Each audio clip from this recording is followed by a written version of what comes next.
doonaa qormadeena tan ku xigta alle idinkii sidaasi ayaana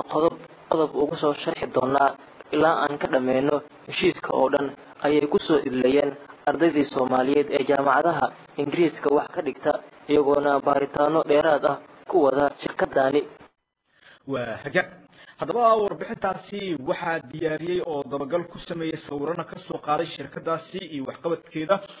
iyo waxa wadanka Soomaaliya u joogto dhalinyaro ay ka mid yihiin Jamaal Qaasim Mursal iyo Axmed Macalin Xasan oo wadanka Ingiriiska jaamacada ku dhigta qadka telefoonka ayaan caaw ku wacay waxaana wax ka weydiiyay warbixintooda iyo waxyaabaha la xiriiray sida u heleen.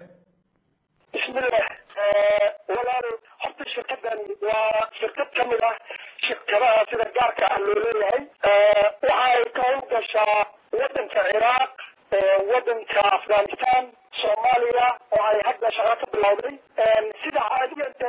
shaqadeedu waxay ku dhisan tahay wadamada dhibaatada ka jirta inay ka shaqeyso oo kaliya wadana dhibaatada ka jirin kama shaqeyso shirkadan waxaa si mudan shirkadan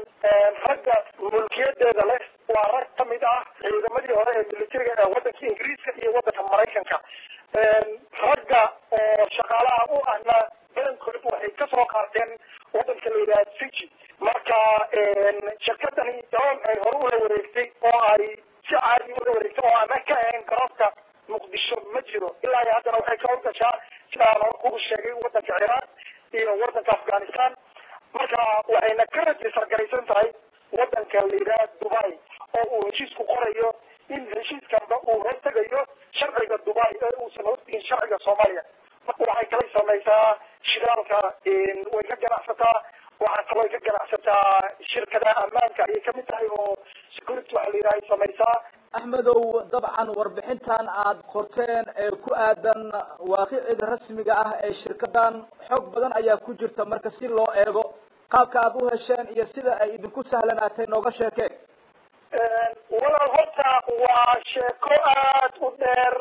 waqti ugu yar awgeed waa soo qabanaya horta anaga waxaan nahay arday jaamacad wax ka dhigta waxaan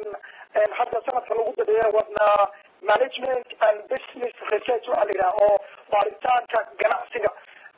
basically ku saabsan marka anagoo baaritaan maalin samaysanayna oo British Library joogna ayaan baaritaankeeni waxaa loo baxday in shirkad private ay la wareegtay garoonkii Muqdisho marka halkaas ayaan horta ka ogaanay markii noogu horeysay kadib waxaa loo suurta gashay in television kamid ah telefishinada Soomaalida ee wadanka Ingiriiska uu isagoo arinta baaritaankooda isagana uu naxasuumay aan tagnay televisionkii marka waqti fiican maynaan helin researchkeena ama baaritaankeena uu ku saabsan yahay keliya waxyaabihii aan library ka helnay oo keliya uu ku saabsan yahay laakiin markii aan televisionka ka hadalnay wixii ka dambeeyey waxaa nagu soo dhacayay macluumaad fara badan waxaa loo suurta gashay inaan helno rag ka dhageystay Soomaaliya televisionka warbixinta SCJ ka dhageystay in ay noo soo direen heshiiskii dowladda iyo kagaleed iyo shirkadda marka marxalada ay gaartay soo martay waa taariikh aad u dheer oo runtii mudan in waqti gaar la siiyo oo laga sheekeeyo waxyaabo badan oo caqabadaha la kulanay iyagana insha Allah taala waqtigooda ayaan ka sheekeyn doonaa hadii la yiraahdo. heshiiska oo original ayaad hesheen sidaas aan u fahmay waa sidaa inaad waa tahay in Axmed waan kugu soo laaban doonaa bal Jamaal igu dhiib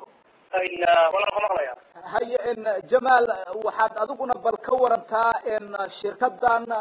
SKA garoonka la wareegtay mustaqbalka soo aadan oo kale waxyaabaha iyadu ay ka faa'iidi karto marka hore maxay tahay magaalada Muqdisho hadda ay ka shaqeynayso faa'iido ugu jirto maxay tahay inay ka howlgasho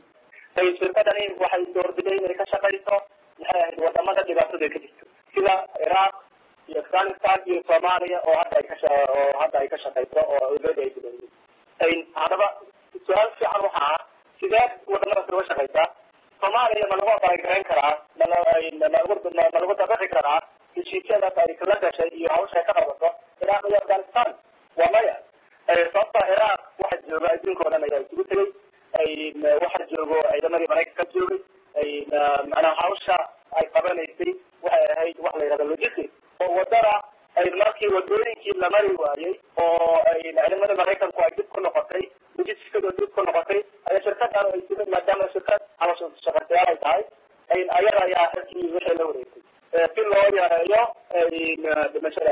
maraykanka tan kale afghanistan sidaas oo kale marka su-aasha suudiinta le waxay tahay soomaaliya ma ka jirtaa baahi noocaasa waa maya marka horta waa identitygii wadankeena oo dhan wadanka ayaa iskale macnaha waxyaabaha qaar si sahan ah oo transportation ama shirkad ajnabi loogu wareejin karo waa ka duwan yahay wada garoonka soomaaliya waqtigan wacyiga hadda la joogo kulley marka aan sharciyada iyo contractiga aan guri galno ayaan si fiican uga sheekayn doonaa waxaa kaloo muhiima in la ogaado nimankani si maadaama ay yihiin shirkad private ah wadamadaas ujeedada laga shaqeynaysa waxay ahayd si loo yareeyo nimankani ma qabaan sharciyada caalamiga ma qabanayo maadaama shirkada iska private tahay manaha wadan oo dhibaatadii ay geystaan waxay dhibaato dhaca manaha meel loo raacanayo ma jirto taasna waxay ahayd sababta ay uga shaqeynayeen ciraaq iyo afghanistan laakiin soomaaliya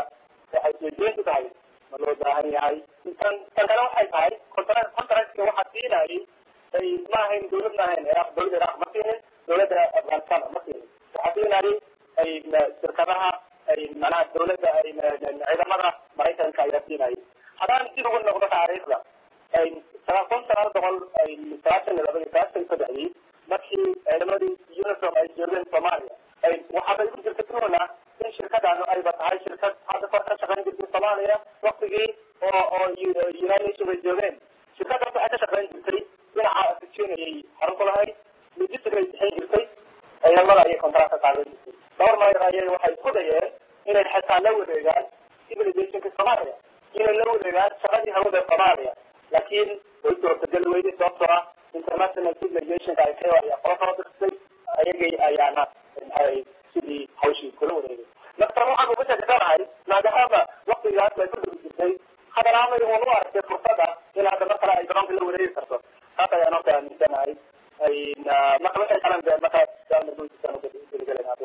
waa tahay jamaalow bal waxaad ka warantaa faa'iidada shirkadan ay u keeni karto wadanka soomaaliya iyo khasaaraha laga filan karayo shirkadan waa maadada horta waa su-aal aad u fiican horta waxaan u kala qaadno waxaan u kala qaadanayaa faa'iidada dhow ee shirkada ay u keeni karto garoonka iyo khasaaraha ay keeni karto faa'iidada ay keeni karto shirkadan waxay tahay horta waa shirkad oo awoodii leh oo maxay ahayd waxay kasoo shaqeysa waxaa dhaqaalo fiican ay kasoo heshay marka waxay leedahay shirkad awood leh diyaaraday leedahay ay leeyihiin qalab ku filan ay leeyihiin macnaha shaqada ay qabanayaan way awoodaan inay ka baxaan dadkii target userkii oo customerkii dadkii isticmaalaya garoonka sida diyaaradaha iyo shaqaalihiida iyo passengerkii oo rakaabkiiba inay adeeg degdeg ah oo hufan inay helaan horta waa dhici kartaa dhinaca markaan ka fiirino oo maxay ahayd khasaaraha ay keeni karto maxay tahay marka soomaaliya maanta shirkad faa'iido anaga naga raadinaysa warata jeedkeeda inay wax kala baxdo ma u baahanahay baahidaas ma jirta ana waxaan aaminsanahay baaritaan markaan sameynay in baahidaas aysan jirin sababtaas soomaaliya annaga waa kasoo shaqeynay ilaa iyo waktigii dawladii dhexe markay dhamaatay ilaa iyo haddeertan waa ugu soo joognay waana soo shaqeynay soomaaliya garoonkeeda waa laga duulaayay diyaaradaha isticmaalayay hadday ha isticmaalan garoonka weyn ha isticmaalan garoomada yar yar shaqadooda waa qabsan jireen wayna duuli jireen sidii loogu talagalay ayaynu shaqadu u socotay wax dhibaata ah ma qabin haddeertana waan ognahay waagii maxkamadaha ay jireen garoonka soomaaliya muqdisho nabadii markii la dhaliyey si fiicana loo dhisay maxay ahayd way qalabeeyeen dawladdii cabdullaahi yusuf xoolo qalabay ku dartay khasaaraha aan ka hadalna marka khasaare waxay tahay arrimaha rabbi waa qaban ay leedahay shirkadani waxaa qaban kara dadka soomaaliyeed ayaa qaban kara waxaa qaban kara qalab waa qalab hadday jirto qalabka waa lasoo gadan karaa qalabka haddii xataa ay jirto expertise la-aan qof ayaa lasoo kiraysan karaa oo qalabka laga soo gaday oo muddo 3 bilooda lacag la siiyo kabacdina qalabkii shaqaalaha soomaaliyeed inta loo tababaro ayaa maxay ahayd qalabkay ku shaqeyn karaan garoomada haddaad fiirisid oo adduunka caalamka maanta garoomada waaweyn oo qalabka badan waa laga cararooya sababtoo ah waxay keenayaan wax la yaqaan kostiga ayaa badanayo حتى دليل بدنا وديارين كاهن because of خلاص بدن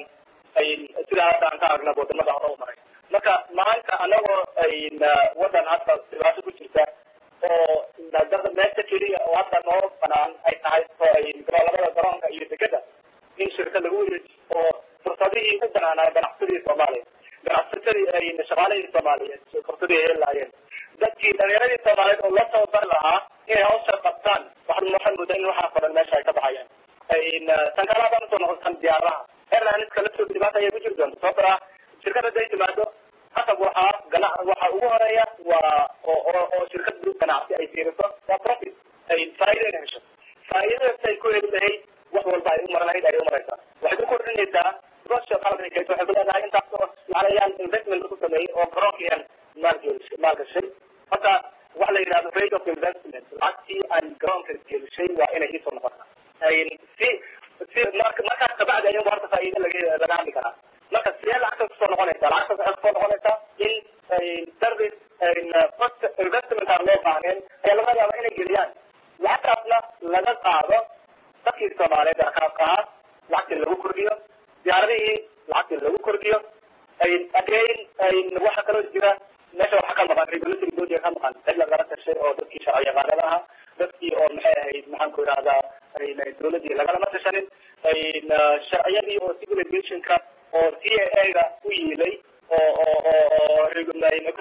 CAA-ga shaqadooda waxay tahay inay controlaan safety-ga inay controlaan maxay ahayd consumer protection-ka inay controlaan waxa la yiraahdo economic regulation waxaasoo dhan ayaa horta waa mawduuc aad u badan oo aan dhammayn karin marka kulle inta kale Axmed ku daray maxamed horta aqayar waa soo gaabinaa ana haddii aan ayagoo kale masalan haddii aan jaamka heli lahaa oo shirkada SKA laga siiyey Soomaaliya haddii aan heli lahaa oo garoonka Muqdisho la yidhi lahaa kaliya ayaa maamulaya because contract wuu noqonayaa in exclusive rights loo siiyey in cid kale oo fara la soo geli karta aysan jirin taa waxaa ka dhalanaya waxa la yidhaha monopoly power oo ah in waxay doonta kharashka noocaan doona aan charge gareeyo waxaan doona aan qiimaha kordhiyo hoosna aan u dhigo marka shirkadda kale markaa fiiriso shirkadaha caalamka waxaa loo qaybiyaa inay yihiin laba midood inay tahay shirkad faa'iido doona oo inta meel maal gashata faa'iido ka raadis iyo shirkadahan marka la isku duubo hoos yimaado shirkadaha waxyaabaha charity-ga iyo kuwaan dadka caawiya waxa hoos yimaado oo aan faa'iido doon ahayn marka shirkadii horta waa shirkad wax maal gashatay faa'iido raadis